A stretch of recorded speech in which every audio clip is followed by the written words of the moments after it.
So often there is what amounts to kind of a pendulum in government. A few years ago, if you listened to some Congress critter out there campaigning, it almost sounded like they were running to be head of the school board because they wanted to micromanage this and micromanage that and tell everybody what to do and all the rest. And then the public figured out that was pretty ridiculous. And so now we've gone 180 degrees the other way when there's not much, talk at all. There is clearly an important federal role in education. I think, for example, STEM, the program for science, technology, engineering, and math, what could be more important for the economy, for national security, for America's place in the globe? So I've been a very strong supporter of the STEM program. What is different about how we pay for schools than almost everybody else? Do a little kind of, because I spend a lot of time on it. Yeah, Oregon. What's different how we pay for education than almost everybody else? Property taxes. Sales tax. We got two. Lottery. Okay. Property tax, sales tax, and lottery. All three issues, but not the big difference. The big difference is timber.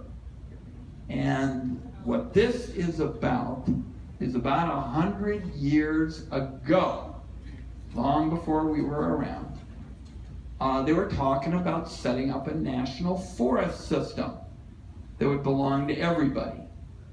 And so they went back and forth, and everybody said, yeah, we ought to have a national forest system. And the people from areas like ours, because, as we like to say in our household, this is where God put the trees. Everybody said, well, if the federal government owns all the forests, and we've got all the trees, how are we going to, get our kids educated and pay for police, pay for roads and all the rest?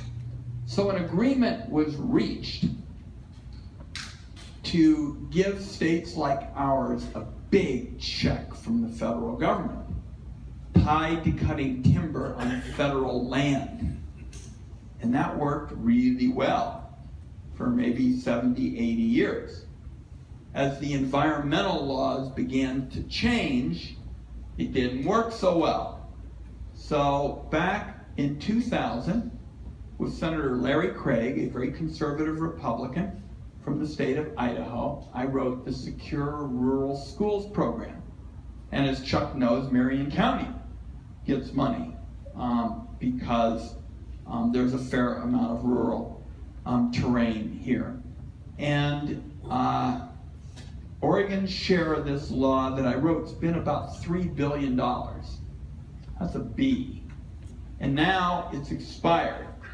So what I've got to do is I've got to make sure that we keep it going, because it's a safety net for roads and schools and police, and we got to get the harvest up in a sustainable way, because we've got all this land that's basically a magnet for forest fires.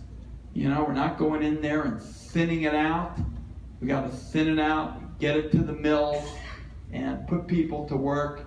And that's got to be a part of our economy as well. So I asked the question because that's really the big difference between how we pay for schools and everybody else, is that the federal government owns our land. Back east, you don't have that. People sell a piece of property. There's taxes generated, and it goes back to schools and roads and basic services. And we're going to have to figure out a way that's good for resource-dependent communities, good for our streams and our rivers and our natural, treasures, and it's sustainable.